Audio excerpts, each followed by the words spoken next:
Hello and welcome to the Calmcast, a time to feel calm and think clearly. I'm Claire Downham, the Queen of Calm, a transformational life coach. I was a burnt out head teacher who finally made the journey to calm after years of trying, and I want to prevent you from having to do the same. The Calmcast is a series of short explorations, gently guiding you back to your natural state, which is calm and clarity. Just listen like you would listen to music, with an open mind and curiosity. There's nothing else to do. Now let's relax into today's episode.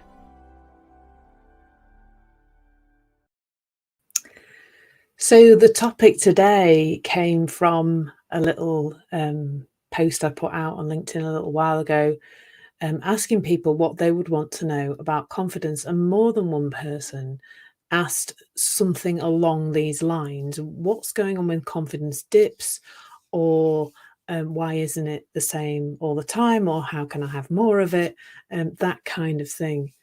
And again, the language is so important here, because the language immediately points us in the wrong direction. What's going on when confidence dips? Well, confidence doesn't dip. It doesn't change at all. Your ability to do things, your your capacity doesn't dip at all. It doesn't change. It's unchangeable, unshakable. It stays the same all the time. Now, what does happen is that your conditioned response to certain situations comes into play. So, for example, you might have got really good at speaking live in front of an audience. So I was always really good at that.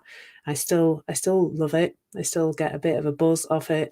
And the only way I actually know that I'm nervous about speaking in front of people in public is that I go for lots of wheeze before I actually do the talk. And I sometimes have an occasional thought about, oh, what are you going to say? But I tend to just notice those these days and let them pass. And the reason I think why I've become really confident at that is because I've had a career doing it. So I was 20 years in primary education, stood in front of, and trust me, if you can handle 37-year-olds and get them to pay attention to you, a group full of adults is really nothing in comparison. For me anyway, that's how I thought about it. And I often delivered training to staff. I got to be a primary head teacher, and I did deliver a lot of training and things like that. And my favourite one that I often tell people about is that in the job before I became an assistant head, I was like the senior teacher. So there was the head, the deputy, and then I was the next most senior member of staff. And I used to take the children into assembly, and the head teacher would often not be there yet, because she's a busy lady, so she would dive into the hall at the last minute. And the deputy was a monkey. He would he would leave his children, his class, and I'd stay at the front to make sure there's somebody there supervising the children until the head teacher arrived, and he would just run away. He'd go off and do his marking. I still know him now. He would go off and do his marking or whatever. He'd disappear out the hall anyway to go do some work, because teachers have a lot of work to do. And I would be left standing at the front, waiting for the head teacher to arrive. And on many, many occasions, I would just get a whisper in my ear, and the whisper would say, just need to let you know the head teacher's not coming. She's busy with a parent, or some child has got upset, or something's happened, and the head teacher isn't going to turn up. So I would be suddenly left with 200 tiny people looking at me expectantly of an assembly. And so off the top of my head, I often had to deliver an assembly. And it's really interesting for me, because I find now, if I over prepare for a presentation or a workshop or something, if I over prepare, I get quite stilted, whereas when I do it quite spontaneously, I'm okay. Now, a lot of us, I know some people in my audience are speakers and go out and speak. However, they've got into a groove with that, and the thinking that used to turn up to kind of stop them doing that. The I suppose the self-doubting thinking is what covers over our confidence, isn't it? That's just fizzled away, because the more you do a thing where a voice is saying you can't do that, the more you do that thing, the more the voice does just fizzle away. That's just what happens. Now, that same person might consider doing a live video like this, and that might scare the willies out of them, literally. Like, that might leave them knees knocking, feeling very anxious, lots of self-doubt. And I can remember that because I didn't used to want to do live videos. I used to be scared of it. And it is very strange, because right now, as I'm delivering this, and some of you may be listening to it later on my podcast, and some of you might be listening to it, watching it live, I'm just looking at my own face and talking. So the whole time I can see my own face and what it's doing. And it's very hard to look anywhere else really other than at my own face, because it's slap bang in the middle of the screen and there isn't anything else.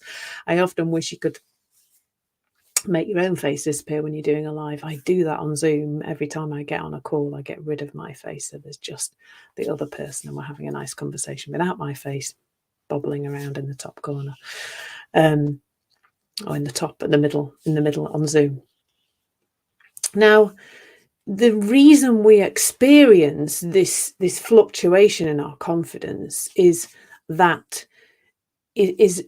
or not the energy that goes into the thinking, and whether or not we kind of hang on to it. So we can all go to do something, because that's what it's about, isn't it? Like, confidence is whether or not you think you can do something. It's that simple. It really is that simple when it comes to self-confidence anyway. And it's whether or not we take that thought, the initial thought. We all sometimes have a thought, you're going to look stupid doing this, that you don't really know your stuff. Who are you to put yourself out there? The kind of imposter syndrome thoughts, we might call them, that they can come in. Now, some days we've had a good night's sleep, we've not got any hormonal irregularities, we're well fed, well watered, we've had a good start to the day, nice cup of tea, and we're just like, we're rocking it, we're in a good mood. And so we don't kind of engage with those thoughts. We don't give them any kudos. We just kind of go, oh, I'll be fine. We might self-talk or something like that. And then we crack on and do the thing. Other days, we're not in that same state of mind. We're tired. We've had a row with our other half. We pranged our car yesterday. Somebody we know is not in good health. That there are things going on in our lives. And already then our mood is quite low.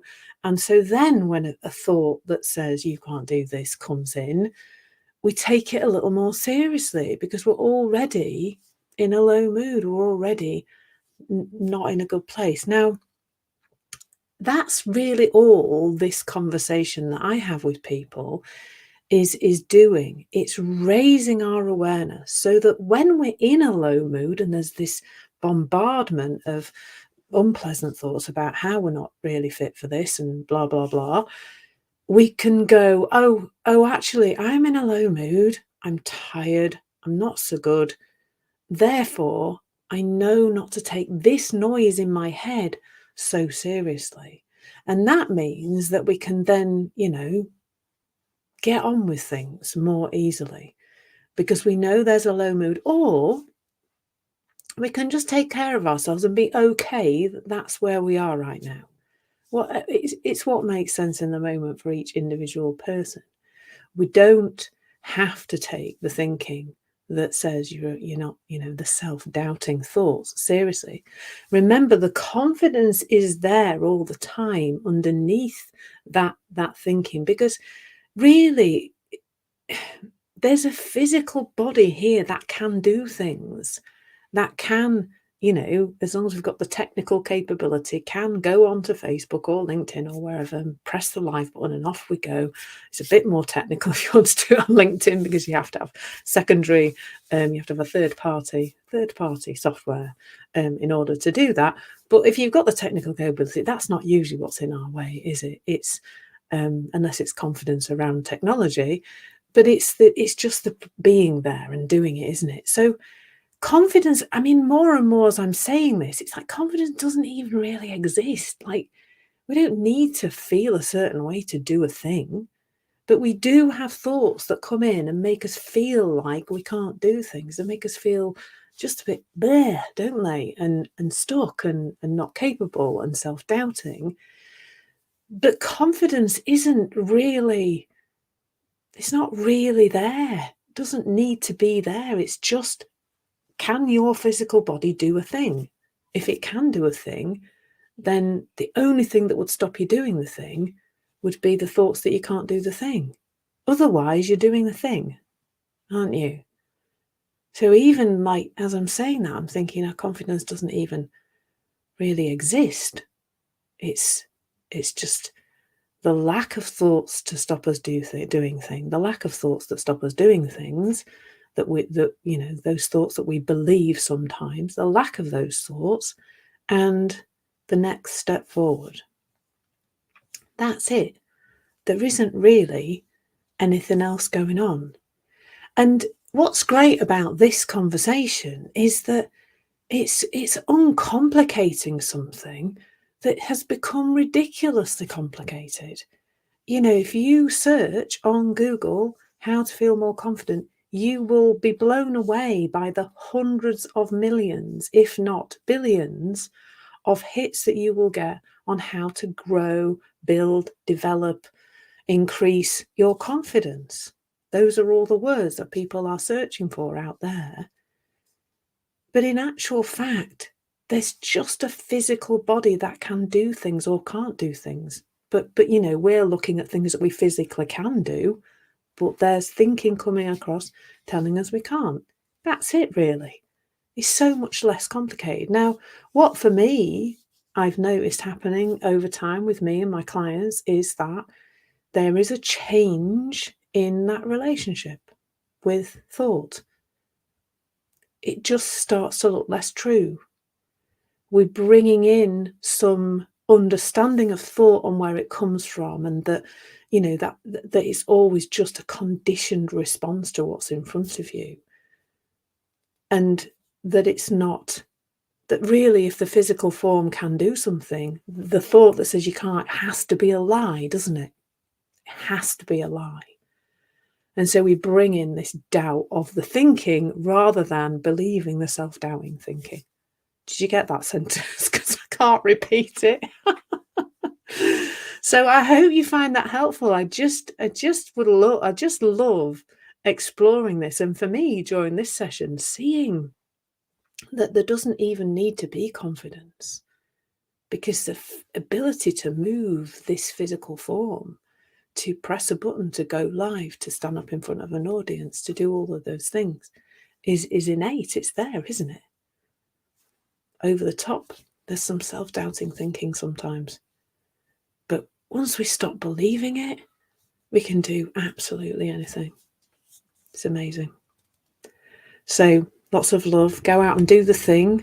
And if you're struggling to do the thing, hop on a call with me. First hour of coaching is completely free. It's not a discovery call, find out all about you. It's an actual hour of me helping you. And then we can talk a little bit about how I could help you further. So please do hop on that call. There will be a link somewhere around here or on my website, of course. Take care, everyone. Lots of love. Thank you so much for listening. There's nothing to do now but bring some awareness to how this is working out in your life. Listen regularly to experience longer and longer periods of calm. This has been the Calmcast with Claire Downham, Queen of Calm. Take care and keep listening.